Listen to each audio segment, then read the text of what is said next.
At Starbound, we tell stories the human way, not with artificial voices or AI slop. I mean, in the end, what's HFY without humanity? Subscribe to keep it this way. My name is the Voice Ogre, and let's begin. The mission to protect the draconian Diplomat had been doomed from the start. When Liatzi and her human bodyguard were informed they would join the war negotiations on Valyrium on behalf of her species, neither spoke a word. Their silence came from the shared certainty that they were being sent as sacrificial lambs. For who else but the daughter of a clan fallen from the crown's favor would be assigned to such a hopeless mission? The silence endured even now, thick and oppressive in the cramped quarters they shared aboard the diplomatic vessel. The room was small, barely large enough for the couch where Luan sprawled and the ornate mirror where Liatzi stood. But it had been their shared space for the past 3 days of travel. The walls were adorned with the sigils of her clan, once proud symbols that now seemed to mock them with reminders of lost glory. Luan watched from his position on the couch, his dark eyes tracking her movements, but not paying a lot of attention. Liatzi stood before the mirror, adjusting the fine details of her appearance, her nervous energy speaking of concern rather than vanity. Her scaled fingers trembled as they worked, though she tried to hide it. She was a draconian, bearing the typical scaled features of her species. The elongated face, the ridge of harder scales running down her spine, the tail that swayed slightly as she shifted her weight. But where most of her kind bore scales of deep emerald or rich sapphire, Liatzi's scales were an unusual pale blue, like winter sky reflected on ice.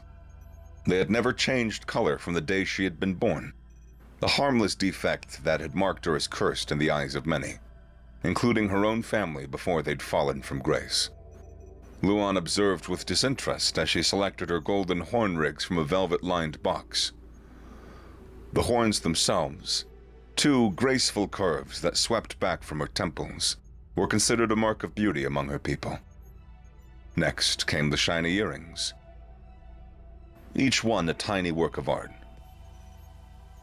She had 7 piercings in each ear, a fashion statement that had scandalized the elder members of her clan when she'd first gotten them.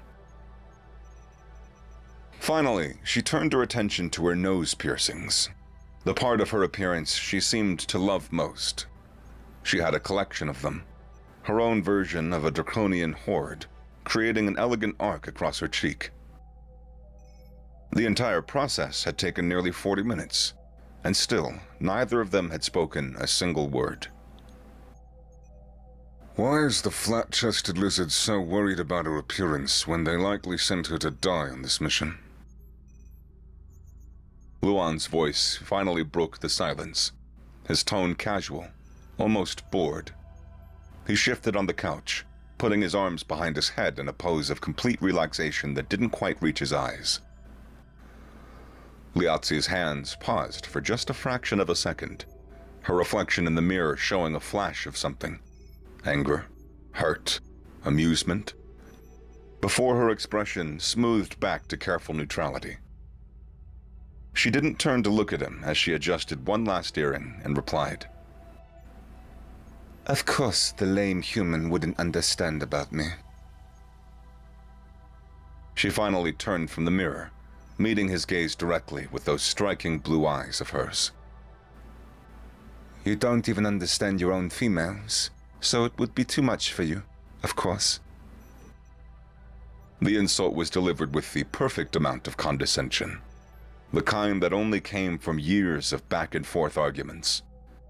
Another person might have taken offense, but Luan just smiled, a genuine expression that transformed his usually serious face, crinkling the corners of his eyes, and showing the dimple in his left cheek that Liatzi had once said made him look like a child. He said nothing in response, just maintained that smile as he watched her turn her back to the mirror for final adjustments. "Ready?" Luan asked, rising from the couch. He adjusted his own attire, a simple black suit that marked him as a bodyguard, deliberately unremarkable and designed to be forgotten. "As ready as one can be for their own execution," Liazzi replied with a bitter smile that didn't reach her eyes. They walked side by side through the ship's corridors, their footsteps echoing in the empty passageways. The vessel was larger than necessary for just 2 passengers and a minimal crew.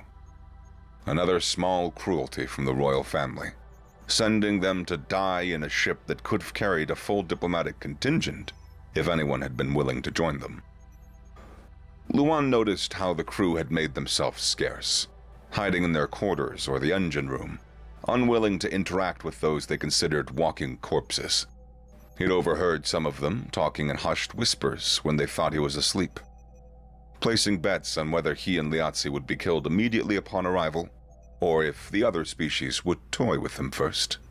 The docking bay was the smaller transport ships awaited them, and the sight that greeted them made even Luan's steady heartbeat quicken slightly. Rows upon rows of Draconians had gathered, servants in their simple gray tunics, merchants in their colorful robes, and even members of Liazzi's clan in their faded finery.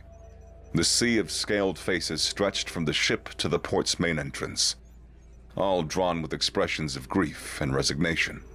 They had come to see her off, to pay their respects to the daughter of a fallen house, making what they thought would be her final journey. The crowd parted before them, creating a pathway through the gathering. Whispers followed in their wake like ripples on water. So young. The human stays with her even now. My daughter went to school with him. They say the human bodyguard loves her, and they are a couple. Unnatural. Better to die with someone who cares than alone. Luan found himself cataloging the comments, particularly the inevitable gossip about their relationship. For years, her people had speculated about him and Liazzi being too close for a bodyguard in his charge. Some suspected a taboo interspecies romance, unable to comprehend any other reason for their bond.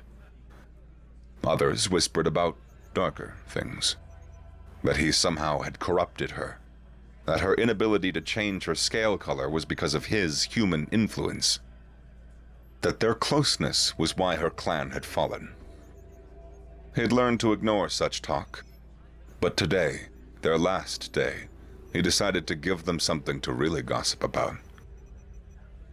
Without hesitation, he wrapped an arm around Liazzi's shoulders, pulling her against his side as they walked. The gesture was protective, intimate, and deliberately provocative. The scandalized gasps and increased whispers told him he'd achieved the desired effect.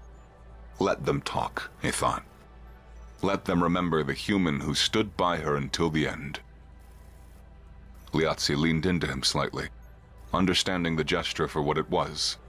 Not romantic at all, but defiance. A final thumb of their noses at those who had judged them, condemned them, and now mourned them.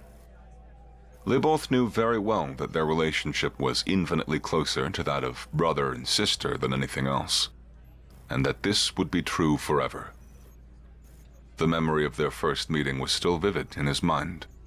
A skinny human teenager, fresh from Earth's military academy preliminary program, assigned to guard a young draconian noble who had just been targeted for the 3rd kidnapping attempt that year.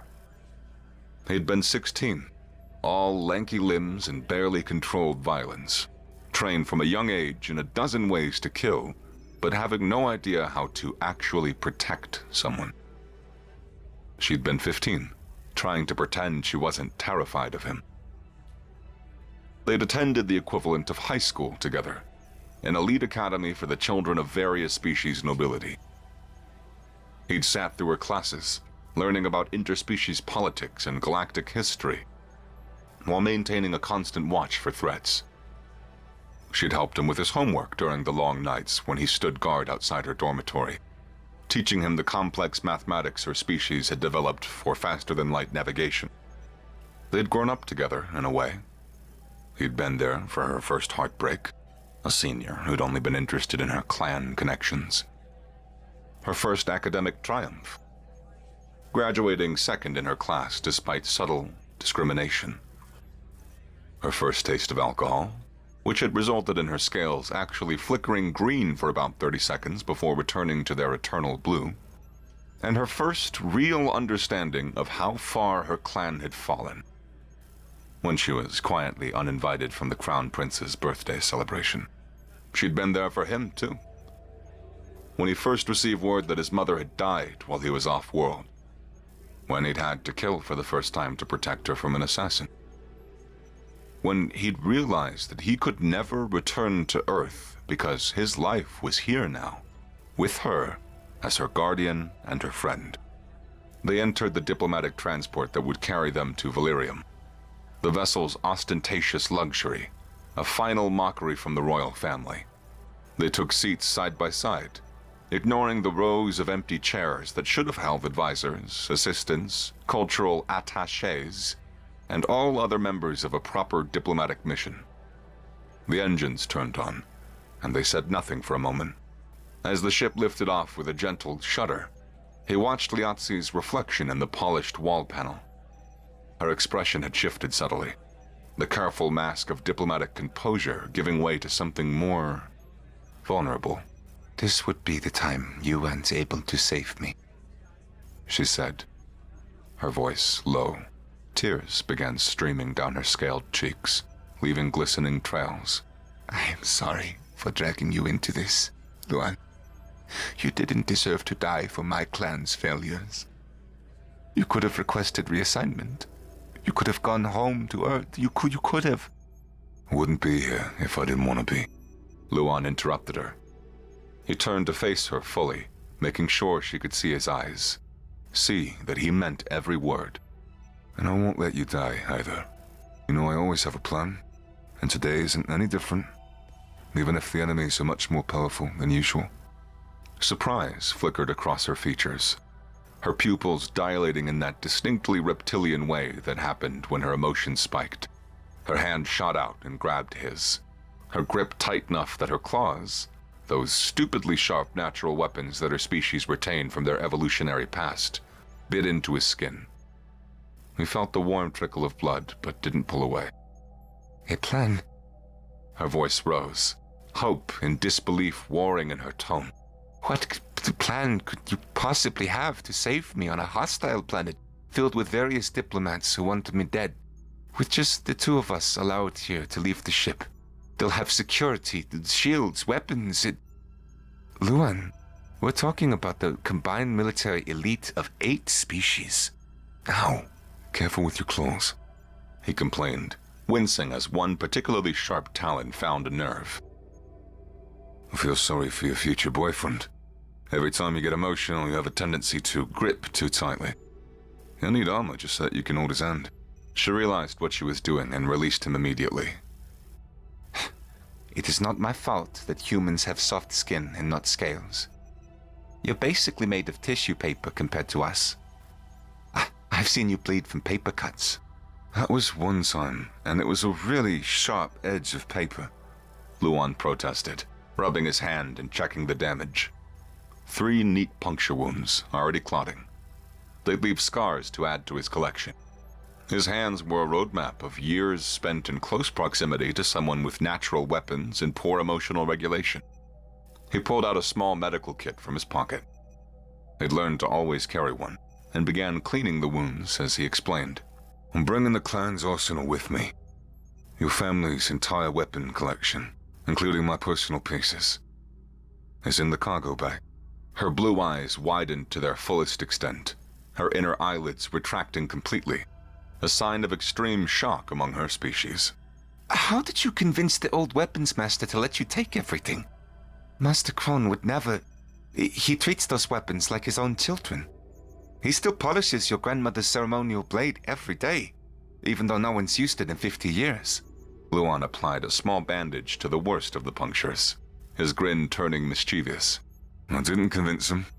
The old weapons master should be waking up right about now and realizing that everything is gone. I may have slipped something into his evening tea. I'll have one hell of a headache, but he'll be fine." Her eyes went even wider, if that was possible. But then the hope in them dimmed like a flame being slowly extinguished. Sadness crept back into her features. the kind of deep, resigned sorrow that had become too familiar in recent months. You're just one human with more weapons than you can carry, she said softly. That won't save us, Luan. There will still be dozens of guards, military-grade shields, security systems designed to stop entire assault teams. You are clever, you are trained, you are the best bodyguard I could ask for, but you are not invincible. You're not even particularly bulletproof. That's true, he acknowledged, setting aside the medical kit and leaning forward conspiratorially. But do you remember how we dealt with that gang of grown-on bullies that were bothering you in high school? Her expression shifted at the mention of something from their shared past. 10 years ago now, when they were still children trying to figure out their place in a complex and often hostile universe. Her eyes unfocused slightly as she retrieved the memory. You used me as bait, she said slowly, the details coming back piece by piece. It was my second year at the academy. Those 3 Gronar had been following me for weeks, making threats, trying to extort protection money. You said you had a solution. She paused, her voice taking on a slightly accusatory tone. You made them think I was alone in a locker room, and when they attacked, when they thought they had me cornered, I ran and locked the door with them inside. A small smile played at the corner of her mouth as she continued. You were hiding in there, in one of the equipment lockers. I heard screaming and things breaking. When they finally opened the door an hour later, all 3 of them were unconscious. One had a broken arm, another had lost several teeth, and the third... What did you do to the third one? I dislocated his shoulder and gave him a concussion, Luan replied matter-of-factly. I was the leader. I had to make sure the message was clear. They never looked at me again after that, Liazzi finished. They actually transferred to a different school the next month. Something like that, Luan confirmed. But his expression had grown serious, the playful demeanor falling away like a discarded mask. But this time, it's not about broken noses or bruised egos. This is serious. This is more definitive. There won't be any transferring schools afterwards. Just funerals. You are scaring me, Luan. Her voice had gone very quiet, and he could see her tail tensing, a nervous tell she'd never been able to control. I'm sorry, but this is how things are now that the royal trash has sent us to our deaths. The bitterness in his voice was sharp enough to cut. He pulled out a small datapad, one of the secure models that would wipe itself if anyone but him tried to access it. The screen lit up with a detailed schematic. I studied the layout of the meeting room where the war negotiations would take place, he explained, zooming in on key features. Called in a favor from Earth's intelligence services. They owed me for that thing with the ambassador's daughter last year. The meeting room is on the top floor of the government tower. Circular design, one entrance, windows all round. It's a perfect kill box. He highlighted the entrance with his finger. The place has a single entrance. Here. Reinforced door, but standard magnetic lock system. All you need to do is hide this. He pulled out a magnetic lock from his bag. Military grade. The kind used to seal breach points on spacecraft. Beneath your clothes. We're about to enter the room, and when I give you the signal, you lock me inside with all the powerful diplomats from the other species, and you lock yourself outside. She stared at the lock like it was a venomous snake. Luan, that's insane. Even if I could, what happens to you? You'd be trapped in there with them. He placed a hand on her shoulder, his touch gentle despite the gravity of his words. The warmth of his palm was comforting, familiar, and was the same steadying presence that had gotten her through countless dangers over the years. The security outside might arrest you, he continued, ignoring her question about his fate. Probably will, actually, but they won't dare touch you without orders from their bosses. Orders, I'll ensure, are never given. You'll be held, questioned, probably traded roughly, but you will be alive. And after whatever happens in that room, the political situation will be too chaotic for anyone to focus on one young diplomat who was locked outside when it all went down. Liazzi was quiet for a long moment, her mind clearly racing through the implications. the possibilities, the probably outcomes. You're planning to kill them all? She said finally. It wasn't a question. I'm planning to ensure your survival. Luan corrected. If that requires me to paint that room with all the blood of those species in their diplomatic corps, then yes, that is exactly what I'll do. How? The question was sharp. How could you possibly? There will be guards and shields, they will be armed. I'll have the element of surprise, superior firepower, and absolutely nothing to lose, except you, he replied simply. That's a combination that's worked for humans throughout our entire bloody history. She studied his face for a long moment, searching for something. Doubt, fear, hesitation, anything that might suggest he wasn't serious. But all she found was the same determined expression she'd seen the day he'd sworn his oath as her bodyguard. The day he'd promised her father that he would keep her safe no matter the cost. I'll do anything you ask, she said finally. Her voice steady now, despite the tears that still tracked down her cheeks. Just, you're not allowed to die. Understand? I forbid it. As your employer, as your friend, as your sister, in everything but blood, you are not allowed to die. Luan laughed, a sound filling the cabin with its warmth. I don't plan to. Though it might be a while before we can meet again after today.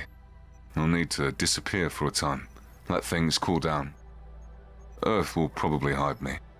Your government will probably put a price on my head. But eventually, when the dust settles and the new political reality solidifies, I will find a way to contact you. Promise? She sounded like the scared 15-year-old he'd first met. The one who'd tried so hard to be brave despite the assassins and the isolation and the weight of her family's expectations. Promise, he confirmed. Have I ever let you down?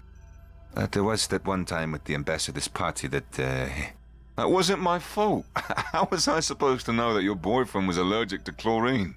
They didn't talk much after that, falling into a comfortable silence as the ship continued its journey. The vessel entered hyperspace with the characteristic lurch that made Liazzi's stomach turn. Her species had never quite adapted to the sensation of space-time bending around them.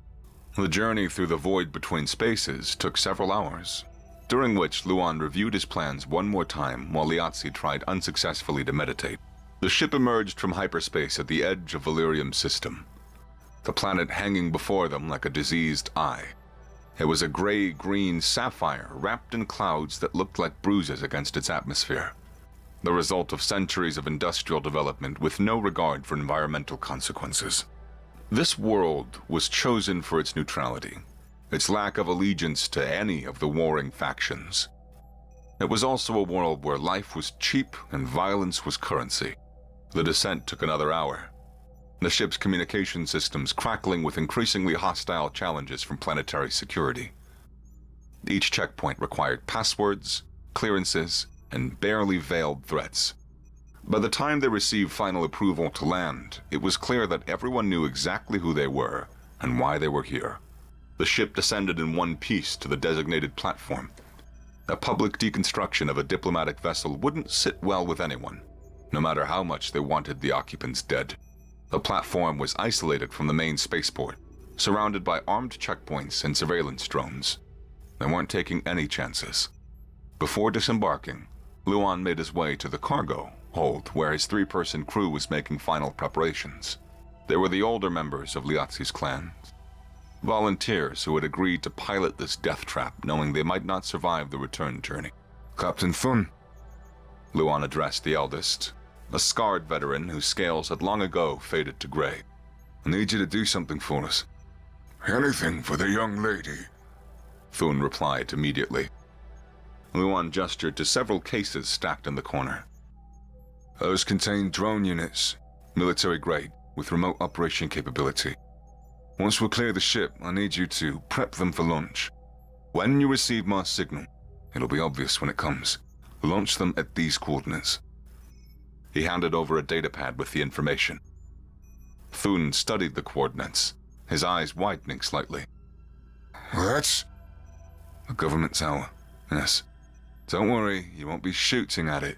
Just delivering a package to someone who's expecting it. And if we're detained? If they board the ship? They won't, Luan said with certainty. They'll be too busy with other problems. But if something does go wrong, if you don't hear from us within 6 hours, take off immediately. Don't wait for us. The young lady Will either be in custody or with me. Either way, staying won't help her. Promise me that you will leave. Thune hesitated, then nodded slowly. I promise, but I don't like it. Neither do I, Luan admitted, but we all have our roles to play. He returned to the passenger compartment where Liatzi waited, the magnetic lock now hidden beneath her robes. She'd positioned it at the small of her back, where the formal garment's natural drape would conceal its bulk. Her face had taken on the serene mask of a diplomat, all traces of fear or sorrow hidden beneath years of training. Ready? He asked one more time. No, She replied honestly. but let's do it anyway. They descended the boarding ramp side by side, stepping out into the Valyrium's thick, humid air. The atmosphere was breathable, but unpleasant, and they had more problems to worry about than bad smells. The hostility in the air was obvious, thick enough she could practically taste it on her forked tongue. The landing platform was a dark expanse of reinforced concrete, scarred by years of ship landings and what looked suspiciously like weapon impacts. A single figure approached them from the platform's edge, a black-furred diplomat whose species she didn't immediately recognize. He moved with the fluid steps of a natural predator, slow but without fear. As he drew closer, she could see the triple joints in his legs, the way his fur seemed to absorb all light. The teeth that were just too slightly visible, even when his mouth was closed. A Kalani, she realized with a sinking heart. They were known for their ruthlessness and their love of hunting. Behind him came his entourage, so many armored guards that it was difficult to get an accurate count. Welcome to Valyrium, The Kalani said, his voice a low rumble that seemed to come from deep in his chest. The translator rendered his words in flat. I am Ambassador Cruel. You are late. Our apologies. Liatzi managed, proud that her voice remained steady despite the way her hearts were racing. Draconians had too, a redundancy from their evolutionary past that right now just meant double the anxiety. We encountered some delays in hyperspace. Cruel's lips pulled back in what might have been a smile, revealing rows of teeth designed for tearing flesh. No matter.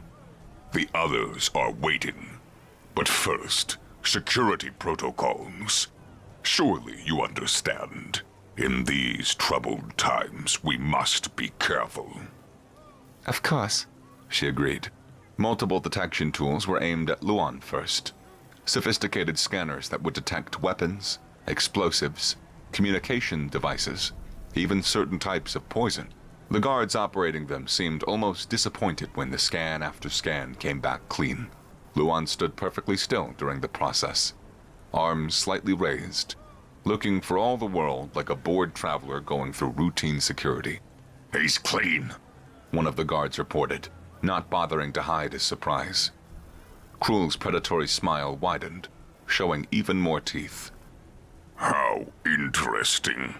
A human bodyguard without a single weapon. Either very brave or very stupid. Probably both, Luan said cheerfully. It's kind of our species' thing. Then the scanners turned toward her. Immediately they began beeping, sharp, alarming sounds that made every guard tense. Her hearts nearly stopped. She's carrying multiple metal objects. One of the guards reported, his hand moving to his sidearm. Before anyone could react further, Luan stepped forward with an exaggerated sigh. Oh, she's harmless, he said with just the right amount of exasperation, like a long-suffering sibling dealing with an embarrassing family member. She's just stupid about carrying so many metallic accessories. Look at her. Horn rings, earrings, nose piercings. She's more jewelry store than Diplomat. I told her to leave them behind, but no, she had to make a fashion statement, even here. The insult stung, even though she understood the game he was playing. She ducked her head slightly, playing the part of the vain, foolish young diplomat. Luan pressed on, addressing Krul directly with the air of someone sharing a confidence. We're just two people on a hostile planet. We wouldn't be crazy enough to attempt anything. I mean, come on, look at us. I'm a soft human with no weapons. She's a diplomat who spent an hour this morning choosing which earrings to wear. We're not exactly assassination material. He paused, then added with calculated indignation. And surely you wouldn't force a female diplomat to remove her clothes for an inspection. Krul considered this, his dark eyes moving between them with the calculating gaze of a predator deciding if prey was worth the effort. The moment stretched, tension ratcheting higher with each passing second. Finally, he waved the guards back. Proceed. But know that any treachery will be met with immediate termination. We have authorization to use lethal force in the slightest provocation. Understood, Liatzi said, inclining her head with what she hoped looked like grateful submission rather than relief. They were guided toward a towering structure that dominated the city's skyline. A black tower that seemed to pierce the clouded sky like an accusatory finger. The walk from the landing platform to the tower took 10 minutes, though it felt like hours. They were surrounded by guards the entire way, weapons tracking their every movement. The tower's entrance was a massive arch guarded by automated turrets and more armed personnel. They passed through multiple security checkpoints, and only then they were allowed to enter the building.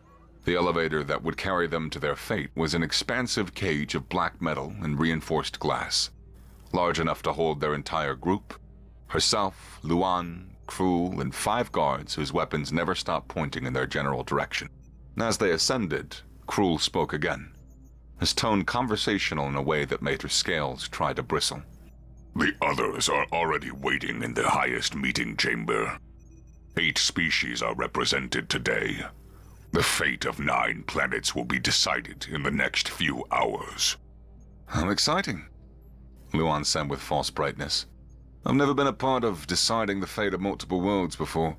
Should I have brought a suit? One of the guards snorted. Whether in amusement or derision, she couldn't tell. Your attire is irrelevant, Krul replied. You won't be participating in the discussions. Oh, good. Luan continued in the same cheerful tone that she knew meant he was memorizing every detail of his surroundings. I'm terrible at public speaking. Last time I tried, I accidentally started a riot. That was not an accident, Liatzi muttered, remembering the incident he was referring to. It was mostly an accident, he corrected. Suddenly, the elevator slowed, then stopped with a soft chime. The doors opened onto a wide corridor that terminated in a single metallic door. The meeting chamber. Her hearts began racing again as they approached.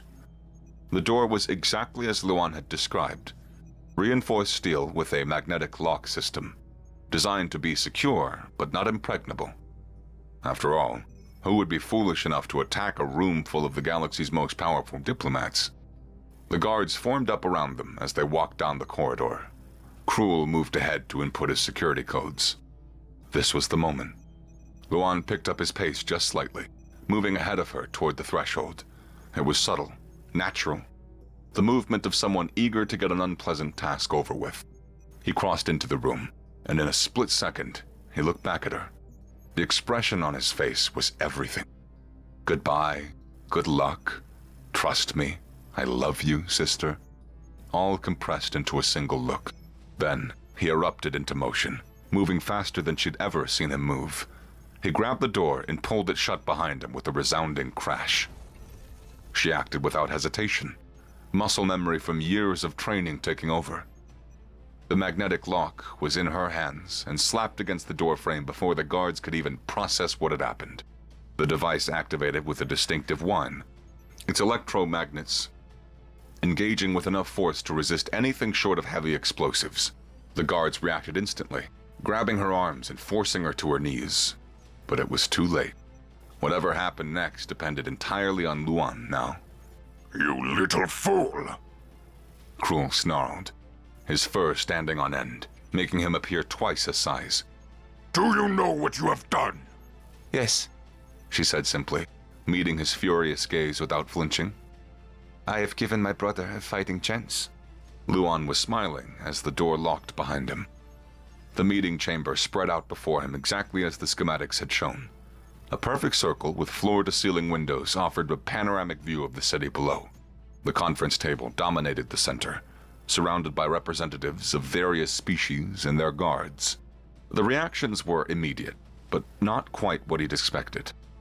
Instead of fear, he saw arrogant confidence, amusement even, on the faces of the assembled dignitaries. The enormous, three-eyed, green-skinned Bursak at the head of the table actually laughed, a sound like grinding stone. Foolish human, the Bursak rumbled, his middle eye focusing on Luan while the other two surveyed the room. You have locked yourself in here with us. You and that lizard have given us the perfect excuse to kill you both without diplomatic consequences. You think that I'm locked in here with you? Luan said, his voice carrying cleanly across the room, his smile never wavering. But the truth is, you're all locked in here with me. The guards raised their plasma rifles in perfect synchronization, the whine of charging weapons filling the air like a swarm of angry wasps. Luan was already moving, sprinting toward the windows as his first shot seared the air where he'd been standing. Plasma bolts sparked against the walls, leaving smoking craters in the expensive wood paneling that had probably cost more than he'd made in his entire career. Is he planning to break the window and jump?